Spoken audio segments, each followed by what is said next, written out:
Dos primeiros importadores, a maior referência em genética zebuína do mundo. No ABCZ News de hoje, uma viagem pela história da evolução do zebu no Brasil. É o documentário Zebu, um novo foco nas histórias que você irá revisitar nesta edição. E tem mais. O patrimônio histórico e cultural preservado no zebu.org. A chegada do Novembro Azul e a nova cor da conscientização na ABCZ. E ainda como a ABCZ está se programando para participar do maior evento ambiental do mundo, a COP26. ABCZ News. Olá, boa noite para você. Uma viagem pela história do zebu e evolução da espécie no Brasil. O ABCZ News de hoje é especial e te propõe uma viagem por essa história por meio do documentário Zebu, um novo foco nas histórias. Dividido em 5 episódios que você vai acompanhar hoje, o material foi produzido e editado pelo jornalista da ABCZ, Mário Sérgio Santos, e pela Lemon Filmes. E contou ainda com a curadoria histórica do historiador e gerente do Museu do Zebu, o Tiago Riciopo, que a gente recebe aqui nesta noite. Tiago, seja bem-vindo mais uma vez. Muito obrigado pela presença. Nós temos que ter em mente, né, que antes do zebu se criava animais de origens europeia, né, e com muita dificuldade ao longo de séculos de adaptação aos trópicos, né? Então, desde as primeiras entradas que se deram na província do Rio de Janeiro até o contato que os triangulinos trouxeram esses animais para cá, os primeiros exemplares, e tiveram a percepção que era necessário ir à Índia buscar esses animais, entendendo que ali poderia haver um futuro promissor, né, para os seus negócios, para um mercado local do interior do Brasil, nós tivemos como resultado algo extraordinário. É até difícil de imaginar se eles tinham em mente que isso tudo iria proceder, né, ia acontecer ao longo do século XX até o momento de hoje, né? E, Tiago, o que chama muita atenção é que é um material, mais um material produzido em parceria com o Museu do Zebu, com uma riqueza de detalhes muito grande, porque a gente sabe que, infelizmente, no Brasil não se tem muito essa cultura, não se teve no passado, né, uma cultura de preservar documentos, atas, fazer registros de foto, até pela dificuldade de tecnologia à época, mas é um material muito rico em detalhes, né? E é interessante isso que você falou, César, porque o Museu do Zebu, desde a sua criação, né, que já está se fazendo quase 40 anos, né? Em breve nós chegaremos aos 40. Mas antes do museu existiu todo esse legado, né? Um legado da ABCZ, que tem mais de 100 anos, e um legado dos uberabenses que buscaram, por meio das suas famílias, dos seus interesses, essa fonte, né? Então, na verdade, esse acervo que pertence ao Museu do Zebu, ele busca recortar um pouco de tudo isso, a trajetória desta instituição, né, e também o papel que muitas pessoas, né, não só em Uberaba, mas pelo Brasil, tiveram nessa saga, né?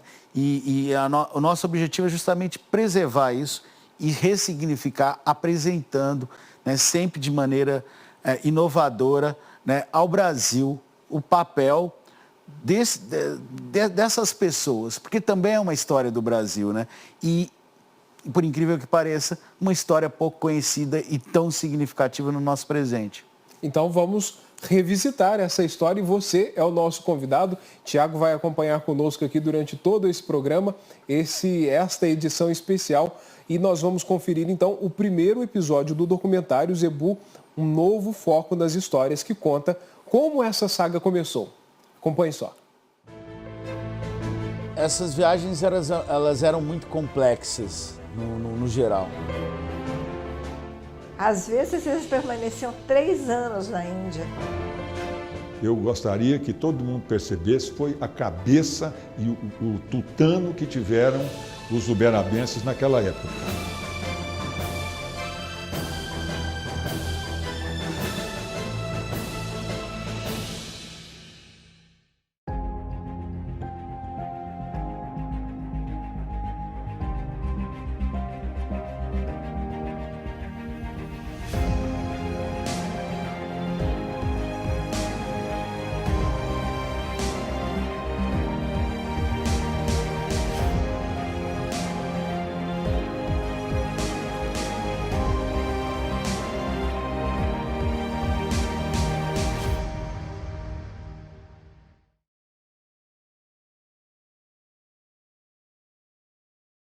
primeiro relato que se tem notícia, o primeiro documento histórico encontrado da entrada do zebu no Brasil é de 1813, através do Marquês do Abrantes, né? Miguel Calmon do Pin e Almeida. Um casal de gado que casualmente chegou à Bahia, tá? E de lá surgiu uma nova raça que, misturada aos animais locais, né? Conhecido como Malabar.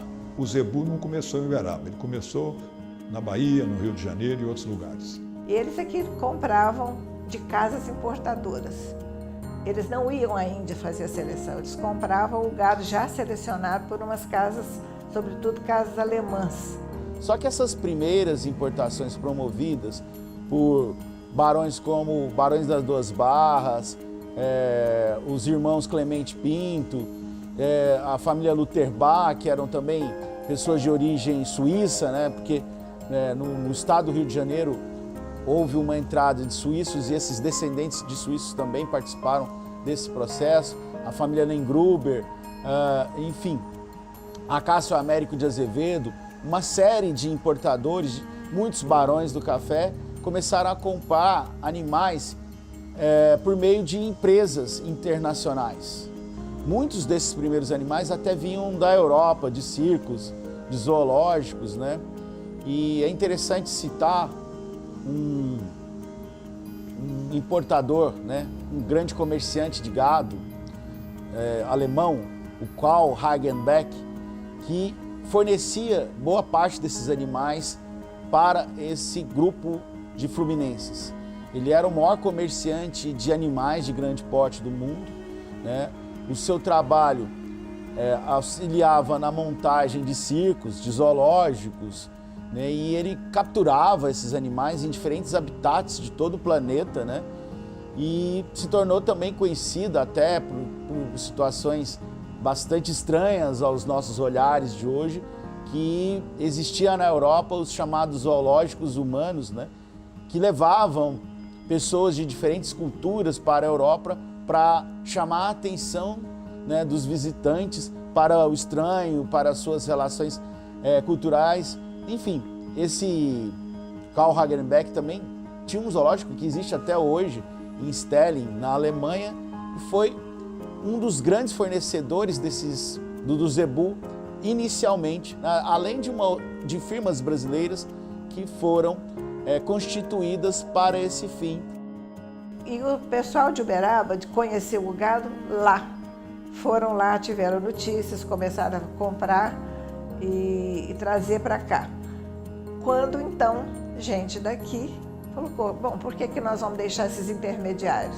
Vamos direto à Índia, numa aventura que me impressiona. Quando a gente imagina o final do século XIX, início do século XX, nos falta a compreensão real, né, do que se passava, né? Porque muitas vezes a gente imagina que essas viagens eram rápidas, diretas, né? E não, esses navios chegavam até portos da Europa, através do mar Mediterrâneo, mudavam-se de embarcações, né? Passavam alguns momentos dentro desses portos europeus, passavam pelo Canal de Suez, cruzavam o Mar Vermelho. Tem dois depoimentos que são fantásticos, de dois historiadores da mais alta reputação, que é o Ildebrando Pontes, uma pessoa extraordinária, e o outro era o Alexandre Barbosa, se não me engano. Eles têm versões conflitantes, narrando a entrada do zebu no Triângulo Mineiro. Depois tem uma versão também de um ator muito importante nisso, que foi o próprio José Caetano Borges. Ele tinha uma narrativa um pouco diferente dos outros dois historiadores com relação a esse assunto, não é? do pioneirismo, vamos dizer assim. Quem começou aqui? As famílias que moravam aqui. Por exemplo, os Rodrigues da Cunha e os Borges. Esses foram absolutamente os que capitanearam todo esse processo. Mas teve outros também, os Miranda, família Miranda, a família Cruvinel Rato, também que participou, família Mendes. Eles perceberam logo que o tipo de habitat de onde vinha, na Índia, era muito semelhante ao interior do Brasil, aqui, as savanas e o cerrado brasileiro, né? Então foi um gado que se adaptou, o europeu não se adaptava, pegava muitas doenças, carrapatos, etc., outras coisas, e não evoluía. E o zebu adaptou-se bem. A Índia é um ambiente muito semelhante ao Brasil a nível de parasitas, a nível de temperatura, a nível de pastagem. Então é mais fácil eu trazer um animal que já é adaptado a esse ambiente que nós temos no Brasil e depois trabalhá-lo aqui, selecioná-lo para carne ou leite. Então foi o que aconteceu. Os brasileiros viraram a chave e viram que precisavam trazer um animal adaptado às condições que aqui existiam e existem até hoje, né?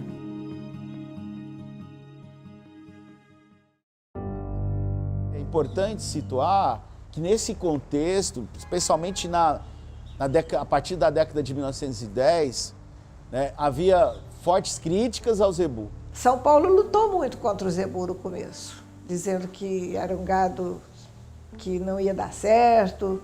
Isso começou até antes, né? No século XIX, no finalzinho do XIX, já haviam críticas às ações dos criadores locais. Por exemplo, um sujeito muito conhecido no Brasil, Martinho Prado, ele tecia críticas tremendas ao zebu, isso em 1893, e aqui no Triângulo Mineiro foi feito um manifesto, né, de inúmeros criadores contra essa postura de Martinho Prado. Aí a gente, chegando na década de 1910, havia um famoso, vamos dizer, intelectual, médico brasileiro, Luiz Pereira Barreto, né? Até tem uma cidade no interior de São Paulo que leva seu nome, Pereira Barreto, ao lado de Araçatuba.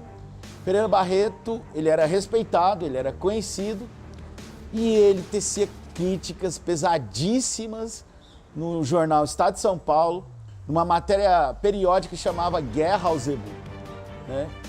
E a defesa do gado nacional, do caracu, e que a atitude dos uberabenses, ela iria ser prejudicial à pecuária brasileira, que esse animal ele atrapalharia o bom trabalho conseguido pelos paulistas através do gado caracu. E para tentar, vamos dizer, apagar com essas críticas, com essas dúvidas, foi feito um estudo pela Sociedade Nacional da Agricultura, a SNA, realizado por um grande zootecnista da época, um homem altamente respeitado, que foi Fernando Ruffier, e esse estudo ficou intitulado como Inquérito ao Zebu. Então, nesse estudo, Fernando Ruffier, além de tentar avaliar os aspectos zootécnicos do zebu, ele buscou também analisar isso na prática, como que os criadores estavam recebendo esse gado. E, pouco a pouco, isso foi sendo dirimido, né? E mostrando que, de fato, o zebu era um animal, eram raças, né? Que fariam a diferença.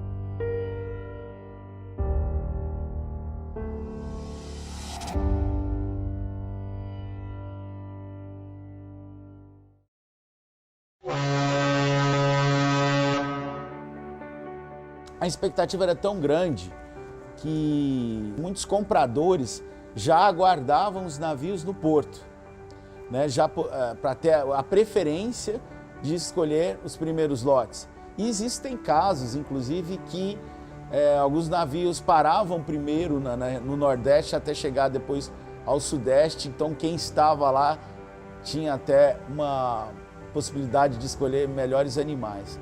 E casos bem peculiares, como o importador Arnel Miranda, ele mandava fotografias, né? Já mandava telegramas dizendo das regiões que ele estava percorrendo, da qualidade do gado que ele estava encontrando, para despertar uma curiosidade e mais do que isso, uma disputa entre os criadores do Rio, do Triângulo Mineiro, da Bahia, para adquirir esses melhores lotes, quem chegasse na frente. Tem versões que dizem que o primeiro zebu que entrou aqui foi do coronel Manuel Borges de Araújo. Outros dizem que os principais criadores aqui, os primeiros criadores a receber o zebu no Triângulo Mineiro foram o seu Antônio Borges de Araújo, o irmão dele, Zacarias Borges de Araújo, e o seu Teófilo Rodrigues da Cunha. Né? Mais uma versão. Então, me parece que a gente tem que investigar isso e tem que dizer, mas no total isso não tem relevância. O que tem relevância é que essa comunidade aqui, entendeu? Com a família, com outras famílias que eu posso até ter me esquecido também aqui, entendeu? Eles entenderam o recado e todos eles se lançaram na produção e na propagação do zebu no Brasil e, sem sombra de dúvida, essa gente foi quem viabilizou a ocupação territorial do país. Isso eu não tenho dúvida.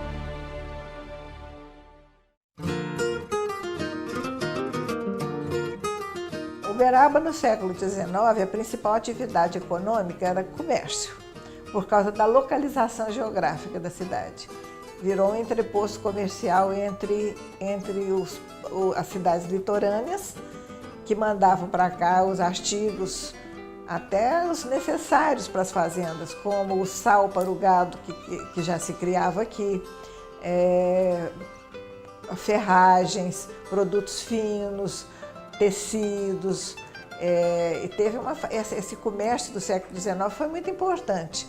E a cidade, na verdade, ela se enriqueceu a partir desse comércio. Mas essa riqueza do comércio, ela começou a diminuir à medida que a estrada de ferro seguiu em frente para Uberlândia e parou em Araguari. Então, ali, os produtos foram para lá.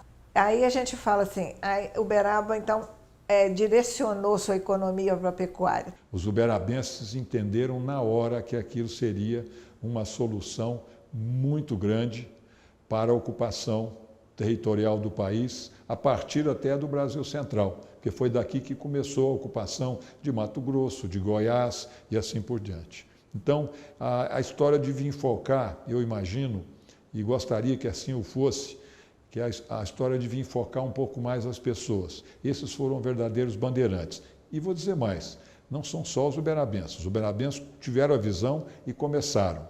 Mas outras pessoas de outros rincões do Brasil entenderam rapidamente a importância do zebu e trabalharam muito para poder utilizar desse animal para poder ocupar territorialmente o país, entendeu? E isso se faz de que jeito?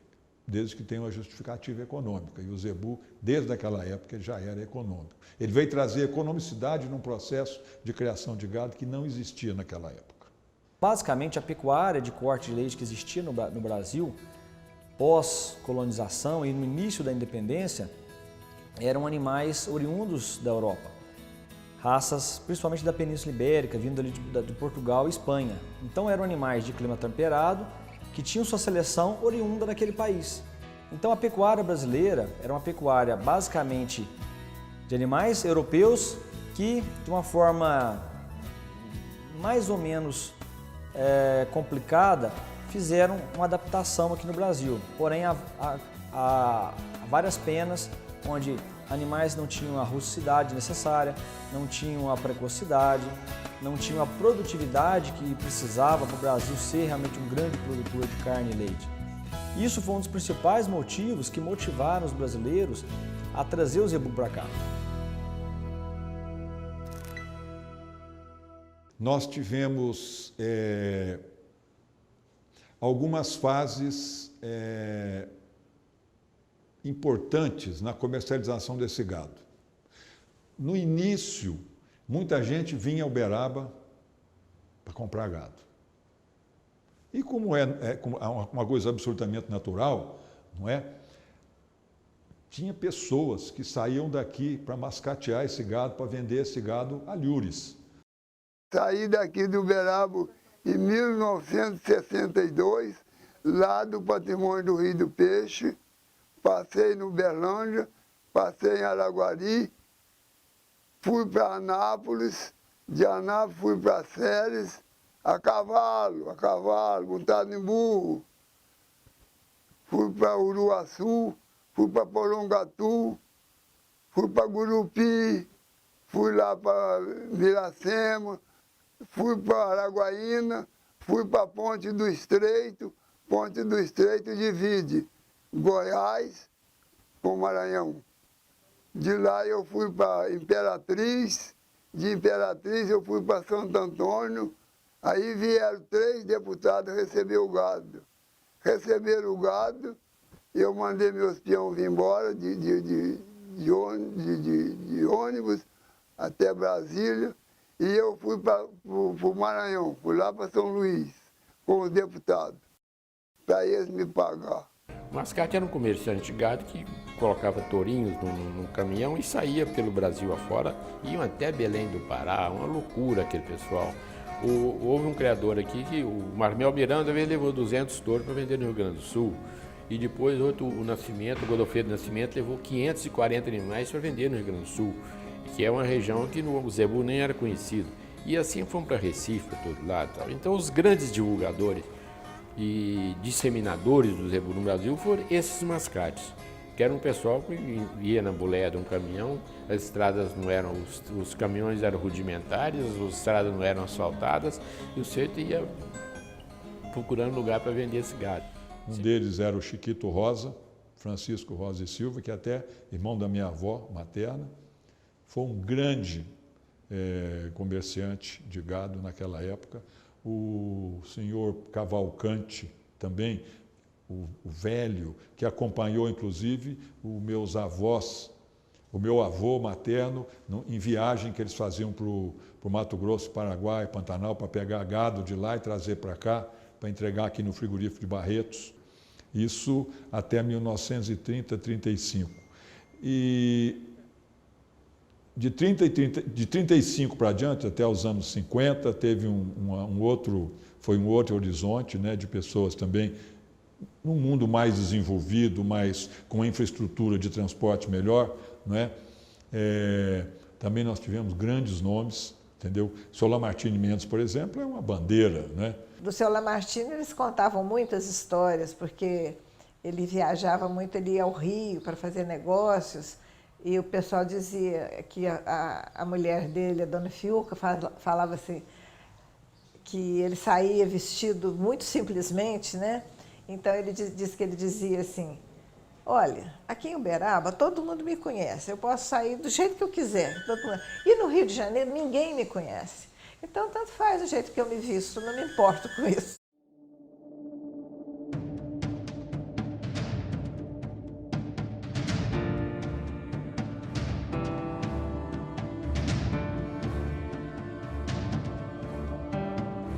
O brasileiro teve uma sacada diferente do norte-americano, por exemplo. Lá o zebu que chegou, eles misturaram e criaram uma raça nova, né, que passa a raça Brahman, nós poderemos falar depois. Já o brasileiro manteve as raças originais e também surgiu raças novas. Então a busca de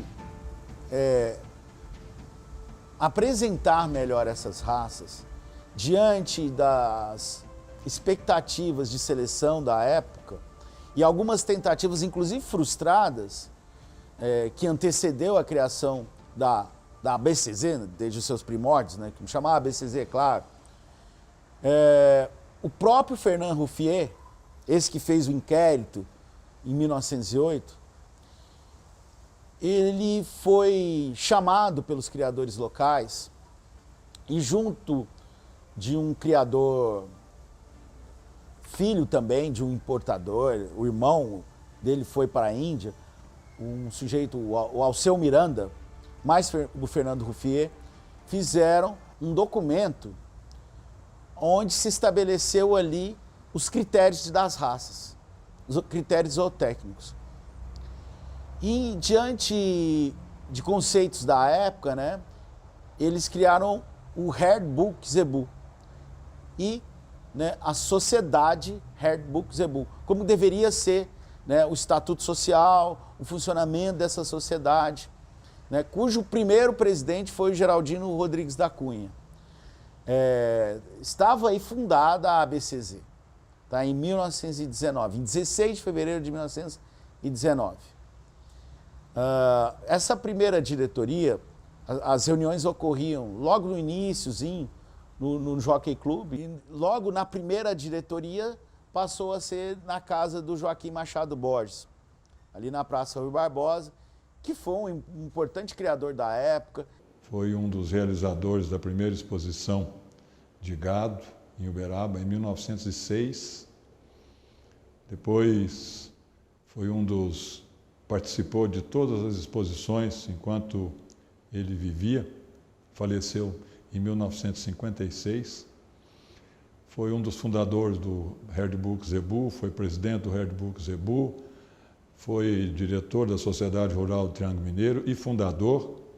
E na casa dele, que funcionava a sede do Herd Book Zebu e da Sociedade Rural do Triângulo Mineiro, até que ela pudesse ter a sua própria sede. Aí quando chega 1934, o último presidente da Sociedade do Herd Book Zebu, que foi o Fidelis Reis, diante de uma crise que sofria o Zebu na época, o país, né, desde 1929, percebeu que era necessário reformular o Herd Book Zebu. Então eles incorporaram no seu estatuto novas atividades, que não eram só o registro genealógico. E essas atividades seriam como se fossem atividades de um sindicato, a defesa do criador, uma ação política mais clara, né? E aí a Sociedade do Herd Book se transforma em Sociedade Rural do Triângulo Mineiro em 1934. E foi assim até 1967, que voltou a sua, vamos dizer, as suas origens, né? As suas premissas originais, focando-se mais na questão genealógica e tendo menos essa função de sindicato. Até em 1967, durante a gestão do Edilson Lamartine Mendes, que inclusive é o patrono do Museu do Zebu, presidente da Sociedade Rural do Triângulo Mineiro da época, foi fundada a Associação Brasileira dos Criadores de Zebu, para manter a unidade do registro das raças, né, e mostrar aquilo que já era, de fato, na prática, uma associação brasileira. Porque mesmo sendo a Sociedade Rural do Triângulo Mineiro, o trabalho dos triangulinos já extrapolava o nosso território e o registro genealógico já se fazia no Brasil inteiro. E, enfim, foi chegando pouco a pouco ao que é hoje, com seus vários escritórios regionais, né, e uma atuação tão ampla e uma criação de um banco de dados que compõe o maior banco de dados das raças zebuínas do mundo. Continue com a gente, depois do intervalo tem o segundo episódio do documentário Zebu, um novo foco nas histórias. E ainda nesta edição, os detalhes da campanha Novembro Azul, promovida pela BCZ. Eu volto já. ABCZ News. Portal Zebu.org. Memória e história do zebu e da pecuária brasileira. Além de informações históricas e zootécnicas. Reúne também os avanços em pesquisas da pecuária brasileira e áreas afins. Sua empresa já exporta ou tem potencial para expandir seus negócios para outros mercados? O projeto Brazilian Cattle é uma plataforma que auxilia na sua internacionalização. Participam do projeto empresas renomadas de diversos segmentos do setor pecuário. Desenvolve ações presenciais e virtuais com a finalidade de estabelecer contatos internacionais e criar oportunidades comerciais. Venha expandir suas fronteiras. Venha realizar bons negócios. Não só de boas práticas de gestão vive uma instituição como a ABCZ. Tem que usar o coração. Assim nasceu a ABCZ do Bem, que realiza diversas ações em benefício dos colaboradores e da comunidade, além de campanhas que levam o bem e a alegria para quem precisa. ABCZ News. A BCZ News de volta nesta edição especial, onde estamos revisitando a história do zebu no Brasil. E quando a gente fala na preservação dessa história, uma das ferramentas da BCZ é o portal zebu.org, que reúne um rico acervo, além de informações atualizadas do setor. Então a gente chama agora o repórter Elcio Fonseca, que tem mais informações sobre esse portal. Não é isso, Elcio? Boa noite para você.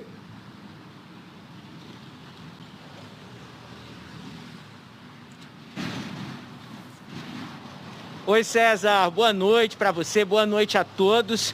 É isso, viu? A gente pode dizer assim, ó, que qualquer coisa que você pensar sobre zebu, com o tema zebu, você vai encontrar lá no portal zebu.org. É um grande acervo digital da história do zebu e tem ainda, claro, informações atualizadas, especialmente para os criadores das raças zebuínas. Eu estou aqui com a Ariana Sangiovanni, gerente do portal zebu.org, que traz mais informações para a gente a partir de agora. Ô, Ariana, é por aí, não é? Pensou em algo sobre zebu, procura lá no zebu.org que vai encontrar. Boa noite para você. Boa noite a todos. É isso mesmo. O Zebu.org é o centro de referência da pecuária brasileira. Ele foi criado justamente para que em um lugar só você encontre todo o conteúdo relacionado ao zebu brasileiro, ao zebu em volta do mundo. Então ele tem tanto conteúdo histórico quanto conteúdos de pesquisas atuais e memórias do passado, tudo que for relacionado à parte zootécnica também, você com um cliquezinho você está dentro do mundo do zebu. Muito bem. É como se fosse assim, a gente pode dizer que é o acervo virtual do Museu do Zebu, que o museu tem ali seu acervo material e um pouco mais, não é, Ariana? É isso aí. O Zebu.org, ele nasce dentro do Museu do Zebu.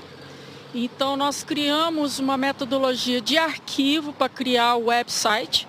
Então, todos esses documentos foram digitalizados, são documentos de final do século XIX, início do século XX, tudo que retrata a entrada do zebu no Brasil, as importações. Hoje, o zebu indo para fora novamente, toda essa tecnologia moderna você encontra lá também. E, na verdade, o Museu do Zebu é um grande centro de documentação, que é os registros, tanto os históricos, quanto também a parte nossa de serviços da BCZ, que é a parte zootécnica, que você tem esse acesso. Perfeitamente. Quer dizer, então, os criadores das raças zebuínas, os associados da BCZ, eles também devem acessar o zebu.org para ter as informações de hoje em dia, por exemplo. Exatamente. Se você quer falar, pesquisar sobre sustentabilidade, projetos como Progenética, Integra Zebu, outros tipos de projetos, palestras, entrevistas, vídeos técnicos, você encontra também no Zebu.org. Muito bem, agora então só para a gente reforçar o endereço, para quem quiser acessar, quem ainda por acaso não conhece. É o www.zebu.org.br. Tudo facinho de entender ali, de navegar, não é? Com certeza. São divididos em 7 categorias. Você tem desde pesquisa, são mais de 600 teses de mestrado e doutorados, todas relacionadas ao zebu. Nós sempre temos esse cuidado de atualizar esse conteúdo. Diariamente você tem atualizações sobre ele, pesquisas que são realizadas aqui em Uberaba, fora de Uberaba. Então, com um clique você tem acesso para você dar uma aula numa universidade, para você que é agrônomo, veterinário, zootecnista, pesquisar, e para aqueles que são apaixonados pelo zebu como nós, né? Um clique só você tem o mundo do zebu na sua mão. Muito bem, muito obrigado pelas informações, viu, Ariana? E uma excelente noite para você. Muito obrigado, até logo. Até a próxima. César, então tá aí, pessoal de casa. Vou reforçar aqui, ó. Portal do Zebu, aliás, portal do zebu.org, zebu.org.br, não é isso, Ariana? zebu.org.br, esse é o endereço aí para as pessoas terem todas as informações sobre a história do nosso zebu. César, é com você aí no estúdio. Obrigado pela participação de vocês, facinho da gente guardar. E muito dessa história que o Elcio e a Ariana falaram agora, você está conferindo na edição de hoje do ABCZ News com o documentário Zebu, um novo foco nas histórias. Hora então de nós conferirmos o segundo episódio que conta como o Brasil passou de importador para exportador de zebuínos.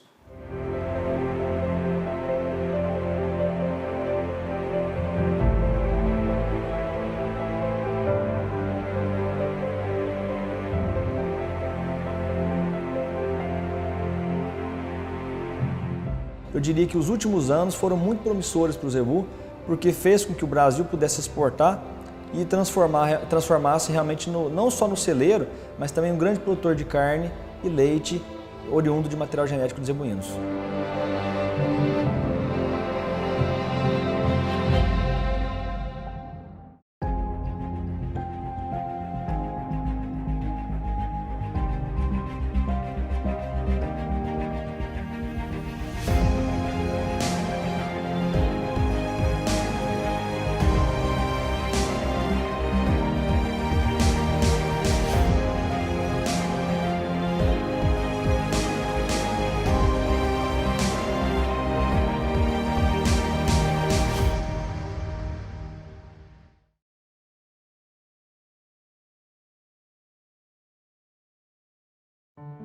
A gente pode classificar as importações nas seguintes etapas.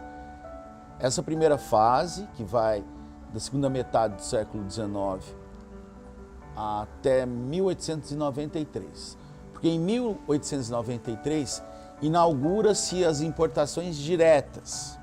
O primeiro brasileiro a ir à Índia foi Teófilo de Godoy, que com poucos recursos fez 2 viagens, uma em 1893 e outra em 1904. A importância de Godoy, além de ter aberto, inaugurado esse ciclo de importações diretas, foi que ele pôde deixar, vamos dizer, uma espécie de mapa, um circuito bem trabalhado dos bons lugares, zonas de compra de gado pela Índia. O Teófilo foi até a Índia, viajou bastante na Índia e levou 370 dias, desde que ele saiu de Araguari até voltar. E voltou trazendo 13 animais, no caminho 2 vacas pariram a bordo, então chegou a 15 cabeças que ele embarcou de trem, vieram até Uberaba e Uberaba foi até Araguari.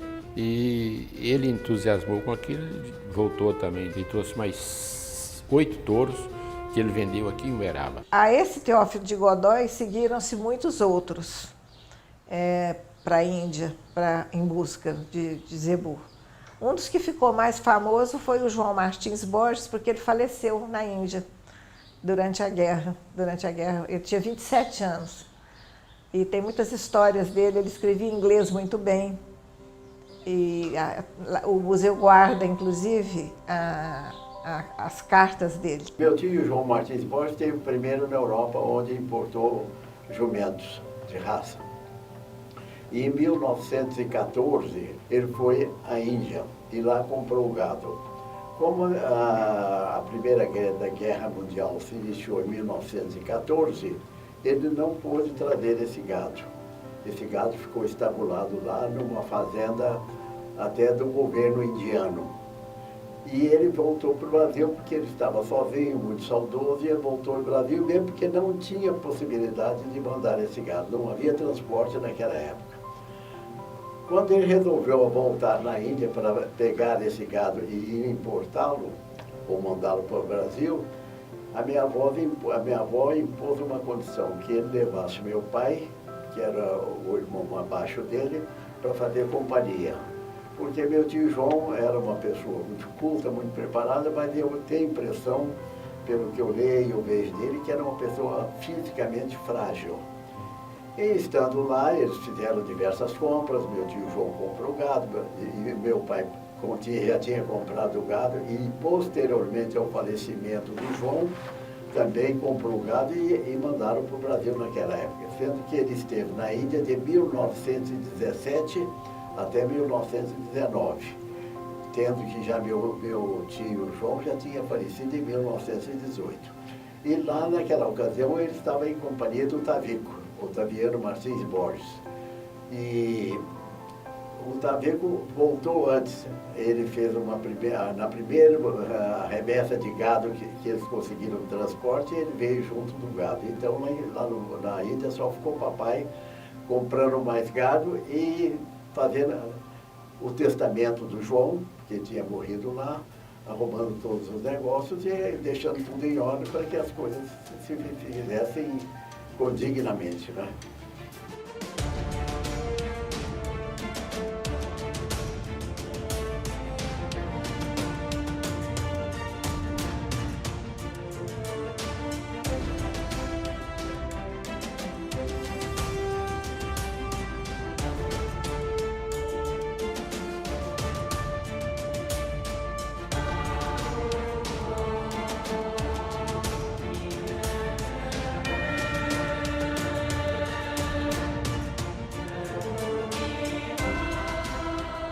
Ele ajudou muita gente que foi, porque depois foi assim, começou a ir gente demais. Ia gente que entendia, gente que não entendia nada, que comprava gato por lebre. E isso foi até 1921.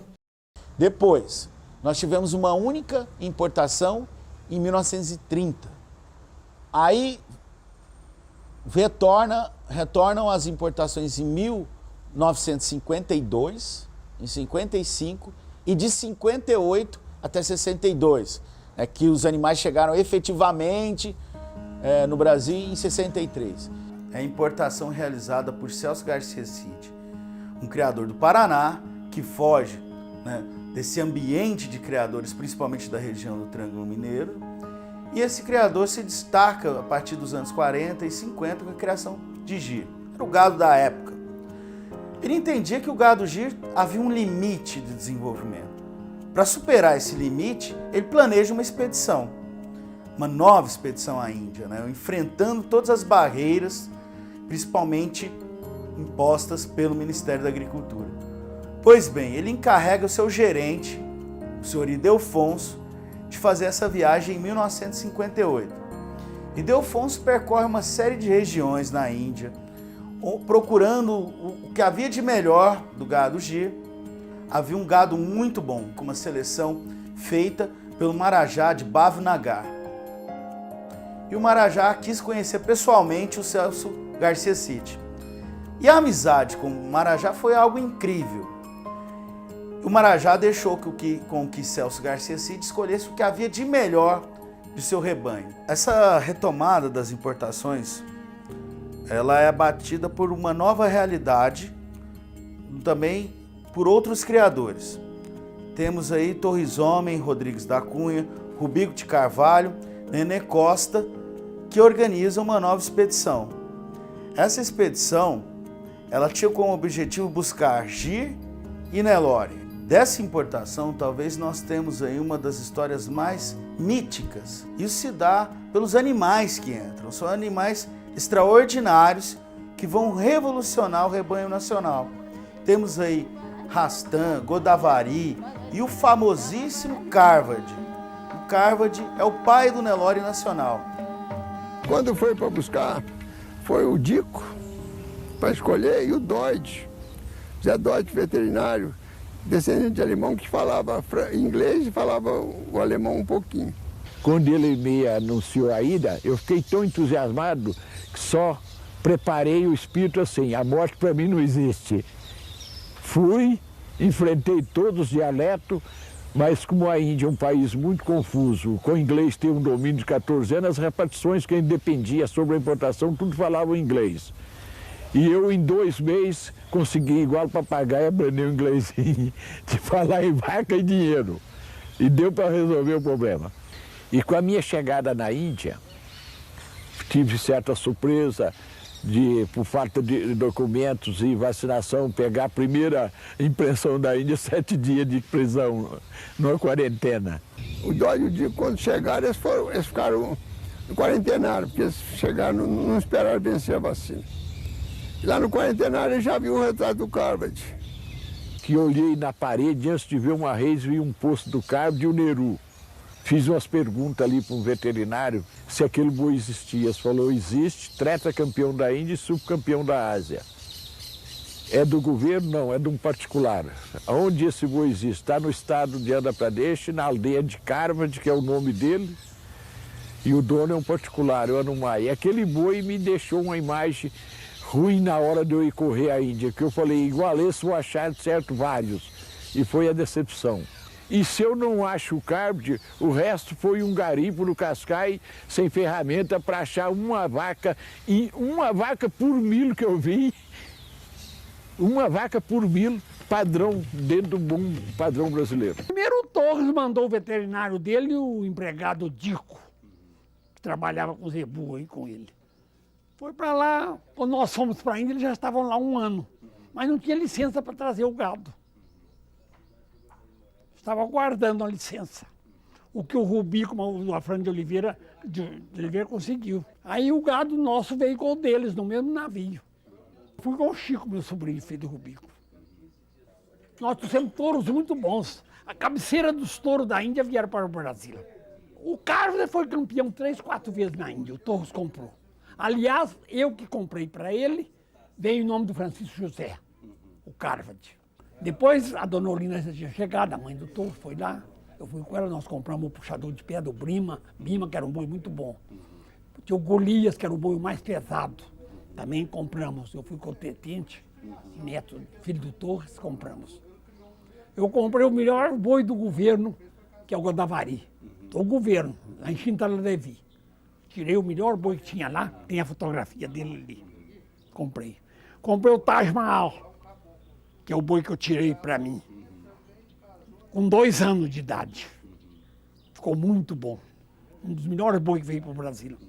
Eram 300 e tantas ou 400 cabeças que estavam lá. Na 62 trabalhou com o senhor Rubico, o senhor Celso Garcia, o senhor Torres já fez e ajudou muito a melhorar o gado do Brasil. Essa importação foi a grande importação que houve da Índia, a importação que realmente mudou o caminho da pecuária. E mudou a história da raça Nelore. O Nelore que veio da Índia não era o que nós tínhamos aqui. Era outro Nelore. E essa importação, agora eu estou falando, quem fez, fez, quem não fez, não faz mais. Gastemos 49 dias de mar até Fernando Noronha andando dia e noite. A gente acha que aqui no Brasil, depois que chega, vai ser o céu. Fernando Noronha era Tivemos que entrar num quarentenário, que era o único local para o gado, não tinha comida. Nós tivemos muito, mas eu considero 8 meses de Brasília e Fernando Noronha mais problema que tive de um ano e meio na Índia.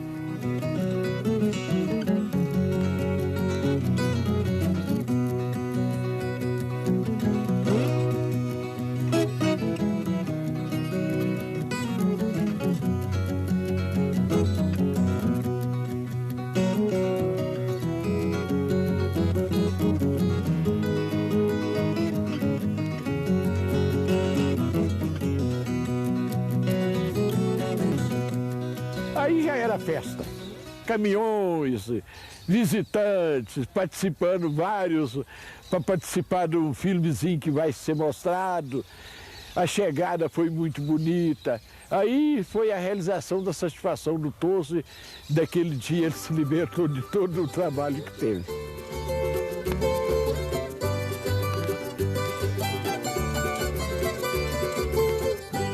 A mamãe gostava desse negócio, porque houve muita oposição. E ela gostava de dar o troco. Arranjou banda de música, foguete, para receber o gado lá. Foi uma recepção como de um rei. Para nós foi bonito, para os contrários deve ser triste.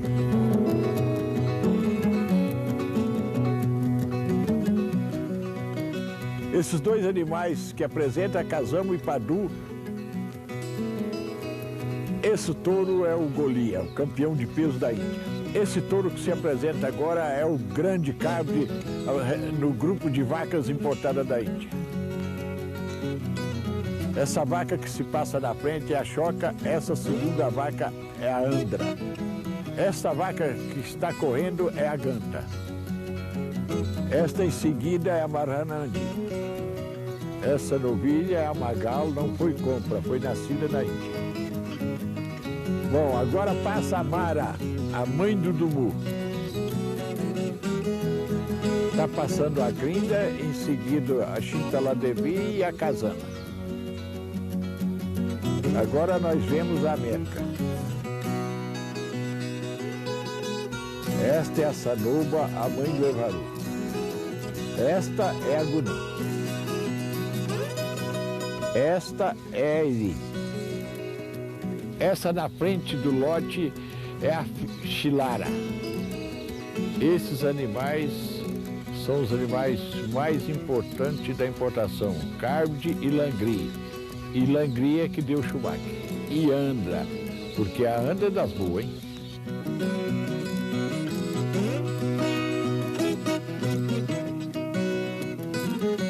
Foi fundamental a importação. Foi o máximo que puder fazer, porque não foi só o carro, porque vieram outros animais. O negócio foi esse, foi justamente a necessidade de aumentar o peso no boi. O carro tinha peso, beleza, característica, dentro do nosso padrão. Às vezes até podia não ser o padrão indiano, mas dentro do nosso padrão, o carro era o tipo padrão que nós achávamos. E com um peso enorme, ossatura pesada. Era o boi ideal para nós. Como foi o boi ideal? O que mais você quer, sabe? Então nós tivemos essas etapas de importações de animais direto. Só recentemente, né, numa campanha encabeçada pela ABCZ, entre os anos iniciada em 98, mas entrou material genético no Brasil entre 2009 a 2012, e que nós tivemos uma nova fase de importação, mas não de animal vivo mais, e sim de embriões, né, a busca de refrescamento do sangue. Então nós tivemos essas etapas de entrada do zebu no Brasil. Na realidade, os pioneiros, quando foram na Índia e trouxeram o zebu, nada tinha garantia que ia dar certo. Então os criadores, né, os antigos produtores que trabalharam no zebu, eles encontraram dias difíceis. Então os brasileiros pegaram esse diamante que precisava ser lapidado dentro das tecnologias que são conhecidas mundialmente, de seleção, de provas zootécnicas, avaliação genética. Os criadores, com o apoio dos técnicos e pesquisadores, transformaram esse diamante bruto um diamante lapidado com extrema capacidade produtiva, potencial para produção de carne, produção de leite, transformando o zebu no principal gado tropical do mundo. A primeira exportação realizada de zebu foi em 1922. Né? A princípio, estava lá de novo Fernand Ruffier, né? Um grupo de criadores do Triângulo Mineiro envolvidos nessa primeira exportação, uma exportação histórica, e criadores fluminenses. A princípio queria se exportar para os Estados Unidos diretamente, mas não conseguindo, e o México, fazer com que o gado entrasse nos Estados Unidos por questões sanitárias, conseguiu fazê-lo que ele chegasse ao México, na região de Vera Cruz. Mas foi um fiasco as importações, um fiasco financeiro, né? Foi um prejuízo danado, porque boa parte dos animais que chegaram nas expedições de navio no México foi confiscado. Estava ocorrendo rebeliões no México, né? E boa parte do gado foi perdido, né? Não foi pago. E algo surgiu inusitado, que esse gado atravessou as fronteiras dos Estados Unidos, chegou no Texas, lá já se criava zebu, né? E no rancho Hudgens, que é onde surgiu a raça Brahman. E um desses animais, um touro aristocrata, ele foi o pai do genearca da raça Brahman, que é o touro manso. Até hoje se tem lá o busto do touro manso, né, numa parede, que é o principal touro que deu origem à raça, filho de um touro Guzerá de Uberaba.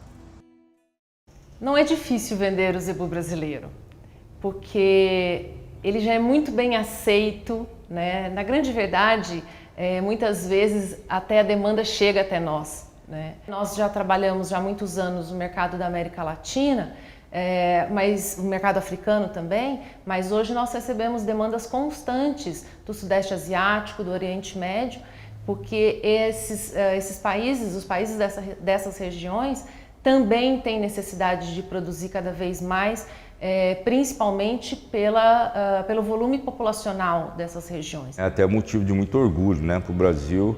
A Índia, que é a terra-mãe, né, do zebu, hoje manifesta interesse claro, concreto, né, na importação do material genético brasileiro, especialmente hoje no gir leiteiro, né, que eles têm interesse mais específico, mais aberto a todas as outras raças. Então, com certeza, é esse trabalho oficial da ABCZ, sistemático, que chama a atenção de outros países, exemplo da Índia e outras dezenas, né, de outros países. Nós estamos realmente fazendo um trabalho, não só um trabalho de exportação, mas chega quase a ser um trabalho social, porque nós estamos também promovendo a qualidade de vida de diversas pessoas no campo e em muitos países tropicais do mundo. O ABCZ News faz mais uma pausa e depois do intervalo tem os detalhes da participação da ABCZ no maior evento ambiental do mundo, a COP26. E claro, o terceiro episódio do documentário Zebu, um novo foco nas histórias. A gente volta já. ABCZ News. Sabe qual o segredo desse gado bonito? Acertou. É o PMGZ da ABCZ. Criado em 1968, o PMGZ auxilia os criadores identificando os bovinos mais precoces, férteis e com maior ganho de peso, melhores carcaças e produção leiteira sustentável. Entrega poder de decisão para alcançar os melhores resultados e o melhor suporte técnico do mercado. Participe do PMGZ, melhore o rebanho e multiplique os ganhos de sua propriedade. Já pensou em ter controle total do seu rebanho na palma da mão? Conheça o Produz, software de gerenciamento da ABCZ. Dividido em mais de 10 módulos para facilitar a coleta de informações do campo, o Produz permite gerenciar os manejos individuais, genéticos, reprodutivos, nutricionais e sanitários do seu plantel de forma fácil e prática. E pelo aplicativo Produz, através de celulares e tablets, você controla sua propriedade de onde estiver e na hora que precisar. ABCZ News. Estamos de volta. A ABCZ está confirmada para participar da COP26, Conferência da ONU sobre as questões climáticas mundiais. O evento, que é considerado o maior debate ambiental do mundo, começou no último domingo e segue até o próximo dia 12 na Escócia. A repórter Melissa Paroneto tem as informações da participação da entidade. A Associação Brasileira dos Criadores de Zebu irá participar do maior debate ambiental do mundo no dia 8 de novembro, por meio de uma videoconferência. A ABCZ irá apresentar um dos programas mais importantes da entidade, voltado para a recuperação de pastagens, o Integra Zebu. Quem vai dar mais detalhes para a gente é o coordenador desse programa, João Gilberto Bento, que irá conduzir essa apresentação durante a COP26. Bom, João Gilberto, queria primeiro que você me falasse quão importante é para a ABCZ fazer parte de uma discussão mundial sobre meio ambiente. É uma importância fundamental, né? Nós estamos falando de uma entidade que completou 100 anos, há 2 anos atrás, que tem uma história na pecuária brasileira, que tem por atividade, por si só, uma ação voltada à sustentabilidade, quer dizer, quando você trabalha com genética, com melhoramento genético, a natureza desse trabalho é por si só voltada à questão de aumentar a produtividade, de verticalizar a produção. Isso tem um reflexo direto na produção sustentável da pecuária. Então a ABCZ ela tem muito o que dizer, né? Então, são vários projetos que ela desenvolve, tem o melhoramento genético através do PMGZ, tem o Progenética voltado ao pequeno produtor, que é um programa também social, e mais recentemente o Integra Zebu. Então é muito importante você ter um espaço num evento como esse, né, uma entidade que representa a pecuária brasileira, poder dizer o que tem feito, o que está desenvolvendo e como ela está voltada à questão da produção sustentável, principalmente para os próximos anos, para as próximas décadas, né? Em relação ao Integra Zebu, né? Como é que a recuperação de pastagens, qual o impacto que ela oferece aí quando a gente fala de sustentabilidade, quando a gente fala de meio ambiente? Principalmente na verticalização da produção, né? Quando você aumenta a produtividade dessas pastagens, você diminui a pressão por mais área, né? Quer dizer, você começa a trocar o processo horizontal por um processo mais vertical. Então você vai produzir mais, diminuindo inclusive no médio prazo o estoque do rebanho e aumentando o volume de produção. Então, à medida que você diminui esse estoque, garantindo que a produção atenda a demanda de mercado, você está diminuindo a pressão sobre o ambiente, é o que a gente chama de poupa-terra, né?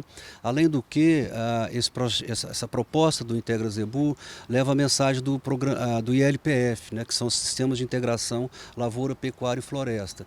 Na medida em que você usa as lavouras como uma estratégia para recuperar a pastagem, você também aumenta a produção de grãos, sem necessariamente também usar novas áreas, né? Então, é um ganha-ganha, né? Quer dizer, a gente diz que as áreas de recuperação de pastagem no país seria assim, a próxima grande fronteira agrícola do Brasil, sem necessariamente expandir para novas áreas, né? Então, é um projeto super interessante. O Brasil tem uma área enorme a ser recuperada, né? Nós estamos falando aí de algo em torno de 60, 70 milhões de hectares. É quase a área que se usa para agricultura no Brasil hoje, que se deve trabalhar para a recuperação de pastagem. É um potencial enorme. A ABCZ assumiu essa bandeira já há algum tempo, não é de hoje hoje que a BCZ debate a questão ambiental, né, se posiciona sempre nessa questão, mas com a Integra Zebu ela tem uma ação mais prática, ela está levando o programa de encontro ao produtor. Hoje nós estamos em Minas, já estamos implantando o programa no Tocantins, em Goiás, no Mato Grosso, e certamente ao longo dos próximos anos esse programa tende a crescer Brasil, por todo o país, né? Serão os principais tópicos apresentados durante a conferência? A ideia é mostrar as experiências que a BCZ desenvolve. Como nós falamos anteriormente, você tem aí o PMGZ, né, você tem o Progenética, você tem o PENAT, todos esses programas eles têm um viés ambiental, eles têm um viés de sustentabilidade. Mas o que mais chamou a atenção do Ministério do Meio Ambiente foi o Integra Zebu, porque tem uma ação efetiva na recuperação de pastagem, que é um desafio que o agronegócio, que o Brasil tem pela frente, né? Então é uma área enorme, já são áreas consolidadas, são áreas que já foram abertas há muito tempo e que precisam ser trabalhadas, né? Então você garantindo mais produção de carne e leite, produzindo junto com isso os grãos e além disso o componente florestal. Porque o ILPF é a integração lavoura, pecuária e floresta. Quer dizer, você garante aí a produção de madeira, você pode entrar com componente florestal, com fruticultura. Então tem um amplo espaço de crescimento com N opções, né, para se implantar dentro das áreas a serem recuperadas. Obrigada pelas informações. É a BCZ com força total no campo e no maior evento ambiental do mundo. A gente volta a revisitar a história do zebu, contando um pouco mais sobre como a espécie se desenvolveu no Brasil, se tornando esse grande referencial mundial. E a gente sabe que um capítulo importante dessa história é a das exposições de gado. Mas você sabe como elas surgiram e qual foi a primeira delas? É o que a gente confere agora.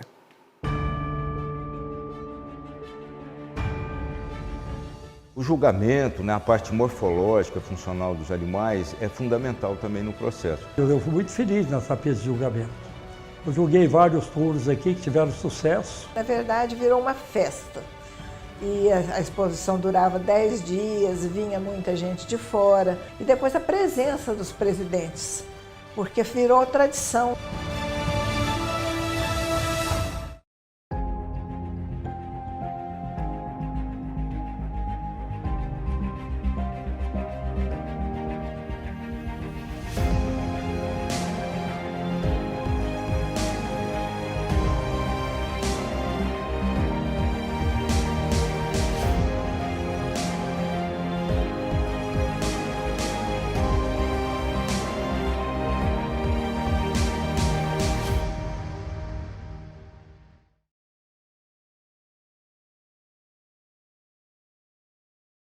A primeira exposição de zebu que se teve, que ocorreu, foi em 1906, na Fazenda Caçu, por iniciativa particular do grande criador José Caetano Borges, que estava se destacando naquele cenário, e com o apoio de Joaquim Machado Borges, um grupo menor de gado.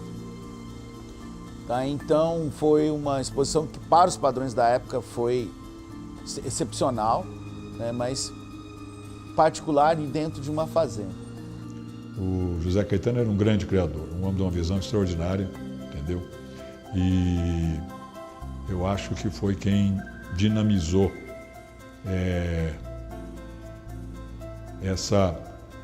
esse primeiro movimento do zebu. Eu acho que ele foi um dos principais responsáveis. Depois nós tivemos a primeira exposição mineira, estadual, em Belo Horizonte. E aí, isso em 1908, e aí selecionou um gado, foi feito apenas vamos dizer, um protótipo de exposição em Uberaba, só para escolher o gado que iria para Belo Horizonte, dos principais criadores daquela época. E em Belo Horizonte esse gado foi recusado, eles não queriam expor o zebu. Não, nós não vamos aceitar esses animais estranhos aqui. Foi necessário uma interferência de políticos, de influentes naquela época, como Fidelis Reis, para que se liberasse a entrada de animais de Uberaba. Aí depois nós temos a aclamada exposição de 1911. Essa sim foi um grande feito, foi o maior evento que o Triângulo Mineiro havia realizado desde as suas origens, né? O meu avô teve o pavilhão dele, o Zé Caetano teve o pavilhão dele, o Manuel Borges teve o pavilhão dele, o José Machado Borges teve o pavilhão dele, e acho que o senhor Teófilo Rodrigues da Cunha também acho que teve o dele, e assim por diante. Então, o que aconteceu? Pegou. Eles perceberam que a reunião desse pessoal trazia negócios. Se nós olharmos para essa exposição, a gente percebe a vontade dos triangulinos, dos uberabenses em especial, de apresentar esse gado em alto estilo. Então foi a primeira grande exposição e o que a gente vê como resultado, a publicação de um catálogo maravilhoso, mostra o que estava se querendo naquela época. Depois nós tivemos uma outra exposição que não teve uma pompa como essa, mas teve uma aqui em especial, de 1918, e uma em 1922, que chamou muita atenção, não por ser pela exposição local, mas porque ela estava preparando gado para levar para a Exposição Universal do Rio de Janeiro. E aí ocorre um feito muito interessante, né? Que um dos animais expostos, de um criador fluminense, um português que vivia no Rio de Janeiro, João de Abreu Júnior, um animal chamado pavilhão. As provas eram por peso, não é o tipo de prova que a gente imagina hoje, né? Mas foi a primeira vez na história que um animal rompeu a barreira dos 1000 quilos, né? E aí um animal chamado pavilhão, do João de Abreu, conseguiu fazer esse feito, e isso foi chamou a atenção da imprensa, foi capa de revista, fez música para o Touro Pavilhão, isso chamou a atenção e isso já mostrava que o zebu era diferenciado, né? E aí nós tivemos também outras exposições aqui em Uberaba. Em 1934 houve uma exposição realizada de frente à Santa Casa da Misericórdia, que era um hospital ali no bairro Abadia, ainda existe o prédio lá, e foi promovida pelo governo municipal. E nesse mesmo ano se fundou a Sociedade Rural do Triângulo Mineiro. Logo em seguida, no ano de 1935, foi construído o primeiro parque de exposições de Uberaba, na rua São Sebastião. Aí a gente inaugura a fase das Expozebus. Enquanto em 1941, há exato 80 anos, no ano de 2021, se inaugurou o Parque Fernando Costa. E aí todas as exposições passarão a correr dentro do Parque Fernando Costa.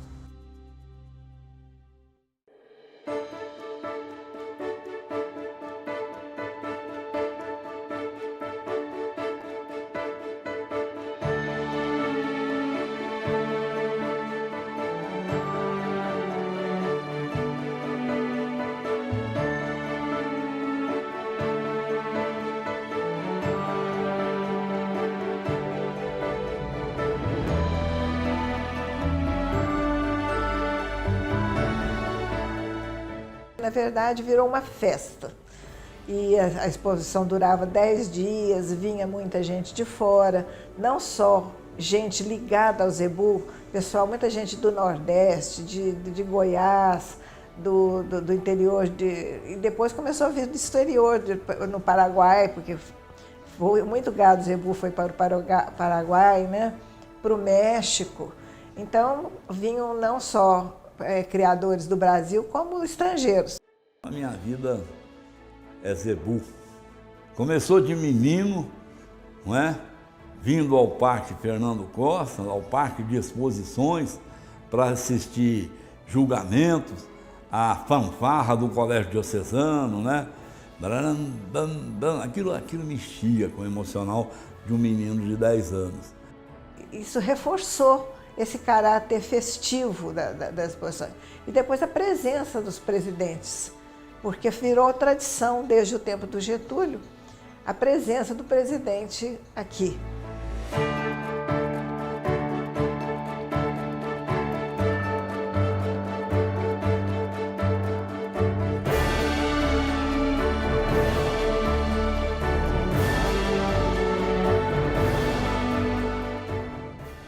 Tem até uma história muito que eles contam que aconteceu na fazenda do Mário Franco. O Getúlio tinha um jantar famoso na casa do presidente da ABCZ, da Sociedade Rural, e uma visita e um almoço na fazenda do Mário Franco. E o peão que estava desfilando com o Guzerá para o Getúlio ver, de repente ele parece que ficou nervoso, agitado por aquela quantidade de gente, né? E o Gregório, que era o guarda-costas do Getúlio, ficou incomodado e chegou a te pegar um revólver para matar o boi.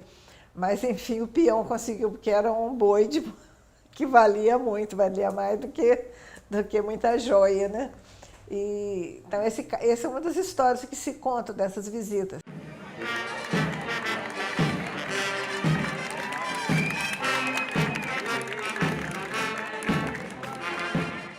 $100 anos, Crozara, 50 anos testemunho ocular, considerando que eu já assisti os desfiles ainda com 20 anos de idade, né? Aí eu tinha 20, eu já estava militando no rádio, transmitindo, a gente já tinha o hábito de transmitir daqui os shows, né? Subir no palco, Milionários é Rico, aquilo era a empolgação de um jovem menino, né? Envolvendo-se com o zebu.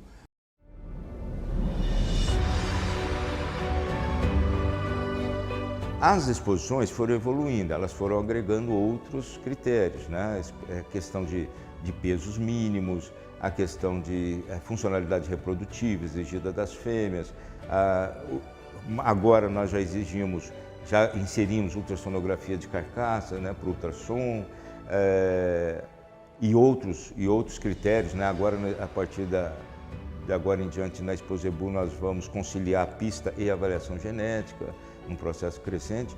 Então, assim, embora o conjunto de informações seja mais elaborado hoje, eu acho que desde os primeiros movimentos ela teve essa importância de ser um referencial para os criadores.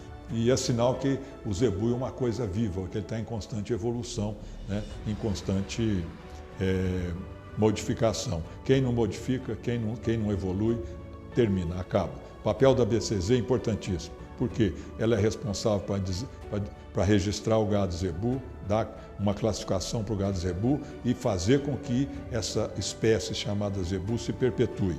Daí os planos de melhoramento que ela tem, de desenvolvimento e assim por diante. Eu fui muito feliz nessa peça de julgamento. Eu julguei vários touros aqui que tiveram sucesso, então eu fui feliz. Eu julguei os bois chave da raça. Eu tive a oportunidade para a satisfação e devo a Deus que me encaminhou esses bois para a minha pista. Tanto o Nelore, como o Giro, como o Guzerá, tudo. E esses bois foram fundamentais na minha vida. Você vê, eu dei grande campeão para o Schumacher a primeira vez, para o Ludi a primeira vez, você entendeu, para o Vasoveda, para o Inca. E no Giro, vários touros também da raça. O Imperador, que é um boi lá do Alberto Pereira Nunes de Goiânia, que era touro de destaque, touro que todo mundo queria. Então eu fui feliz. Os trabalhos de julgamento nas pistas, eles são, na verdade, como aulas, digamos assim, para os criadores, com os referenciais, o potencial máximo que cada raça pode atingir. Então, o que sai das pistas de julgamento é para as pessoas, né, técnicos, criadores que estão acompanhando aquilo, é um modelo que você pode perseguir, né, no seu projeto de seleção. E essa seleção, esse trabalho de julgamento, ele só faz sentido se você priorizar a funcionalidade dos animais no critério que você está adotando. Porque a raça tem que ser funcional para se adaptar a diferentes condições. Então ela é assim, um elemento tão válido quanto a genotipagem, quanto as avaliações genéticas, porque ela complementa o processo. Depois do intervalo, tem os 2 últimos episódios do documentário Zebu, um novo foco das histórias. E os detalhes da campanha Novembro Azul, desenvolvido pela ABCZ. A gente volta já. ABCZ News. Quer elevar ao máximo a produtividade e qualidade do seu rebanho leiteiro? Conheça o PMGZ Leite Max. Programa de Melhoramento Genético da ABCZ. O programa tem como objetivo aumentar a produtividade leiteira com rentabilidade e qualidade a partir de informações genéticas e fenotípicas do rebanho. Garanta a avaliação e melhoramento genético do seu rebanho com menor custo e maior acurácia. Venha para o PMGZ Leite Max. Rapaz, que gado bonito é esse? Isso tudo aí, ó, é cria de touro com RGD. RGD? Que negócio é esse? O RGD é uma garantia de qualidade. Olha o caranguejo. Então, se tem o RGD, quer dizer que o animal é bom? Bom? É bom com força, rapaz. Zebu com RGD, garantia de bons negócios para você. ABCZ News. A ABCZ mais uma vez entra na mobilização nacional de prevenção ao câncer de próstata, Novembro Azul. Desde segunda-feira, dia 1º, o pórtico de entrada do Parque Fernando Costa recebe iluminação especial na cor azul. O Elcio Fonseca está lá e conta pra gente mais detalhes, né, Elcio?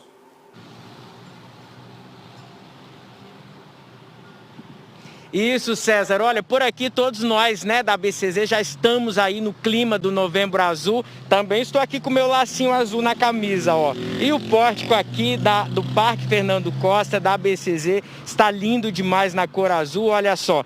Claro que o grande objetivo é chamar a atenção de todo mundo que passa por aqui, né? É um local extremamente movimentado e então queremos chamar a atenção de todos para essa campanha do Novembro Azul. Todos aqui já no clima, portanto, né? E é isso. Em outubro a gente deu o recado para as mulheres e agora é a vez de nós homens, é a nossa vez de nos cuidar, né? Então, homens deixem o preconceito de lado, porque é fazendo o exame, é fazendo o diagnóstico precoce que a gente, claro, aumenta as chances de tratamento e de cura, né? Então, durante todo este mês de novembro, a entrada aqui do Parque Fernando Costa vai continuar azul para ninguém se esquecer dessa prevenção tão importante ao câncer de próstata, viu? E neste mês também de novembro, nós celebramos o Dia Nacional do Doador de Sangue. E essa é outra campanha que a ABCZ já aderiu, que todos nós aderimos e queremos, claro, a participação de todos, né? A ABCZ vai divulgar essa campanha nos próximos dias através dos nossos canais de comunicação.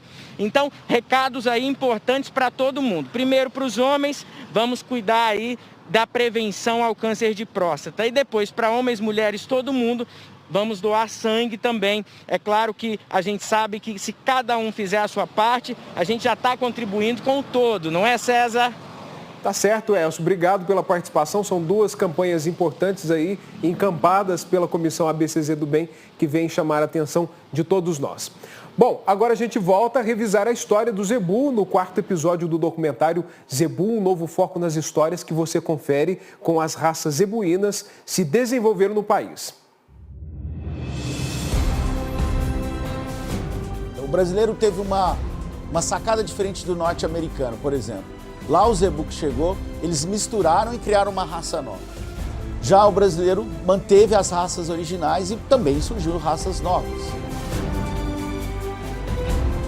Os criadores, com o apoio dos técnicos e pesquisadores, transformaram esse diamante bruto em um diamante lapidado com extrema capacidade produtiva, potencial para produção de carne, produção de leite. Hoje nós temos, a ABCZ, a entidade, tem um reconhecimento muito grande por todo o trabalho que vem sendo feito ao longo de mais de um século e principalmente pela questão de conhecimento, tecnologia.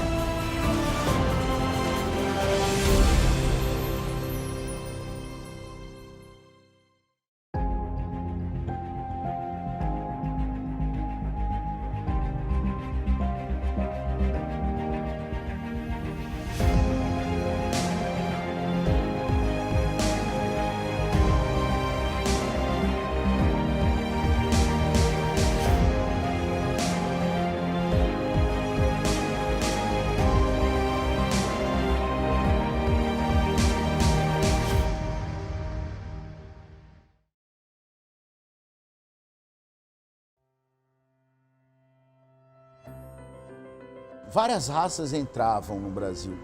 Raças que não vigoraram, como Issar, Missouri, que não pegou, vamos dizer assim.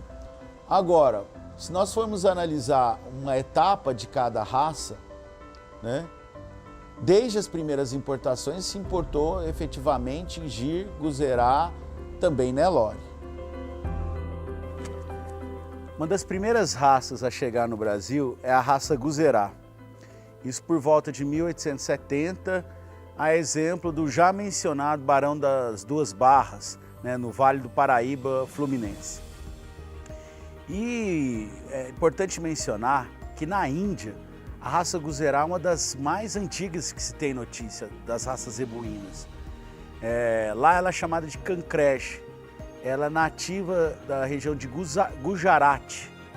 E existem vestígios arqueológicos em sítios como Mohenjo-Daro e Harappa, onde se encontraram selos, cerâmicas dessa raça, né, dentre as primeiras civilizações humanas, isso por volta de 4.600 anos atrás. E no Brasil, nós tivemos alguns pioneiros que se destacaram logo no final do século XIX e início do século XX. Podemos destacar João de Abreu Júnior, que foi um dos grandes promotores da raça, né? Em Uberaba, se tem notícia que um dos primeiros zebuínos a chegar aqui, o touro lontra, era da raça Guzerá, e outros criadores também foram fundamentais, como o pessoal de Curvelo, e aqui em Uberaba, ao longo do século XX, vamos dizer, o criador Mário de Almeida Franco, né? É uma raça bastante rústica, é uma raça que se adaptou muito bem às condições brasileiras e continua sendo aí objeto para a criação, para aquele criador que busca rusticidade para a produção de carne e também de leite.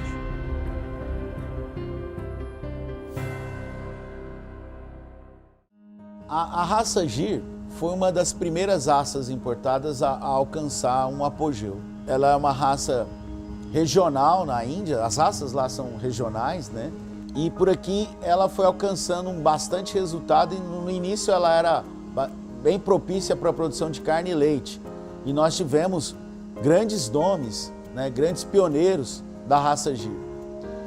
Também surgiu na década de 1920, né, uma nova raça, que é a raça Indo-Brasil. Aí já é uma raça híbrida.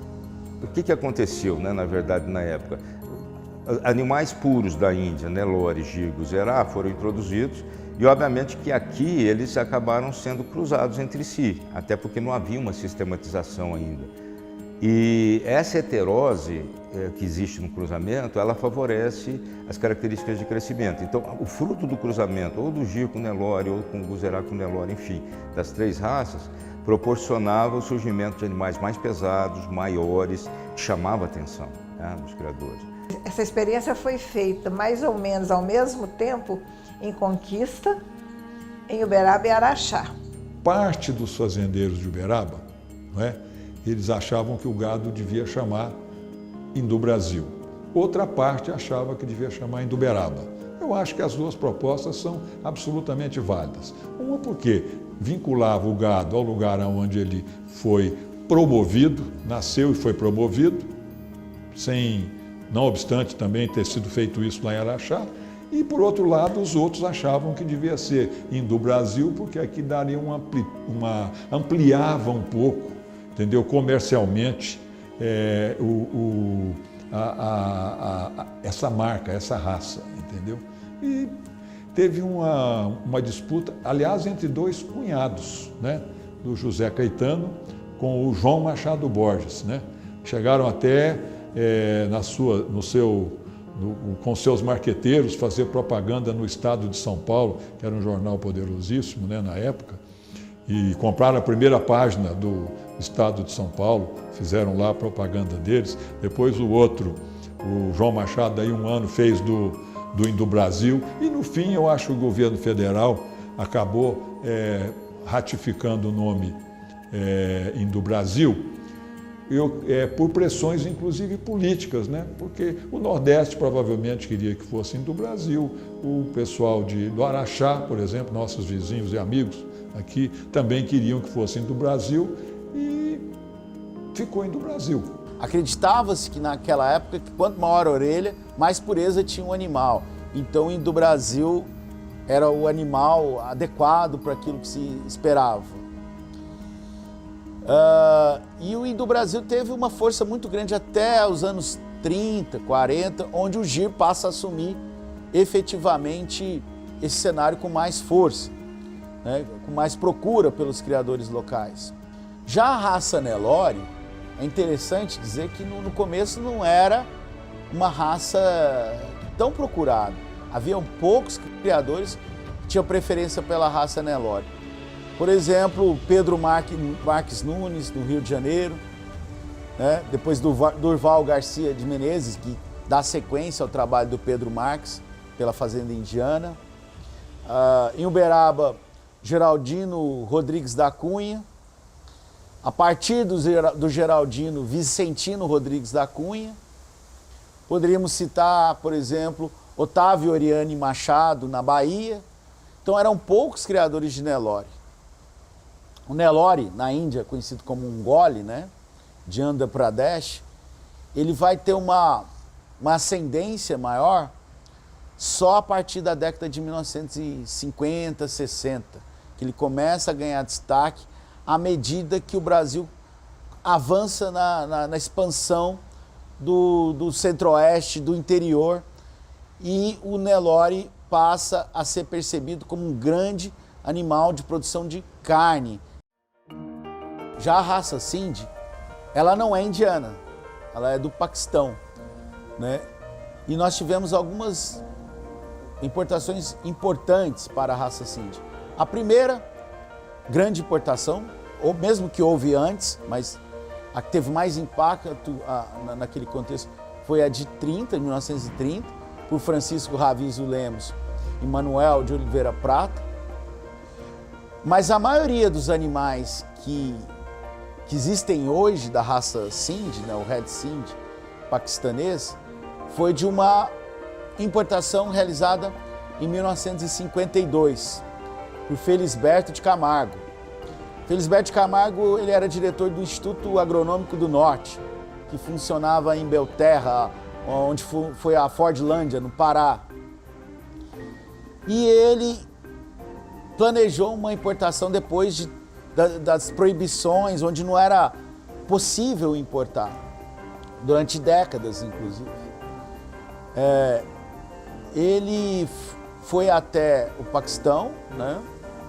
E lá teve notícia que ele não conseguiria importar, o governo brasileiro não iria liberar a importação, então ele procurou o governo americano para conseguir uma autorização que era possível importar, mesmo com discursos contra, através da peste bovina. Apresentando esse documento da Embaixada Americana dos Estados Unidos, provou ao Itamaraty que era possível sim importar, que não haveria esse risco sanitário. E foi a primeira vez na história que se chega um gado no Brasil por avião.